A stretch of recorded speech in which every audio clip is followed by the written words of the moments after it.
I work with sight teachers who work with student teachers and now coming up interns. And sometimes it's very hard to get them to listen, especially if they've taught for 20, 25, 30 years and they have a way of doing things. And it's hard for them to sit back and watch what they're doing and see the error of their ways in a lot of cases and that they're not successful. And I listen to them talk in the faculty room about how they can't get kids to understand what's going on. And I love the sight teachers I can work with where I can go and say, let the student teacher try this. Let the student teacher try this hands-on activity.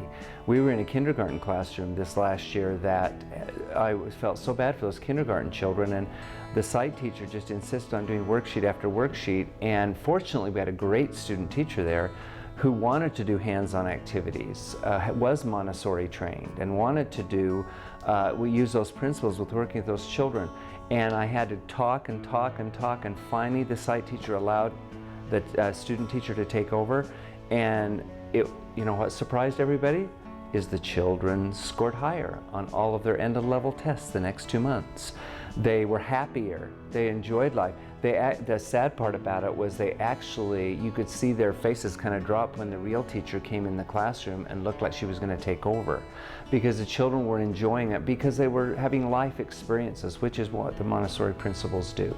And you know, I think if the minute the teacher saw that, she was much more willing to try to incorporate those things. But in our age of testing and standards and all that stuff, a lot of teachers get bogged down and caught in those things. And many, many years ago, we took our kindergarten program at our school and turned it into a hands-on, developmentally appropriate Montessori classroom. And our children outscored everyone and were happy, and pretty soon we had everybody in the district coming to observe us, and we were testifying in front of the school district. And we made changes in the entire kindergarten program in our district and some of the first grade, just because people saw that to make a child learn well, they need to be a lifelong learner and not somebody who sits and just waits to have learning dumped on them.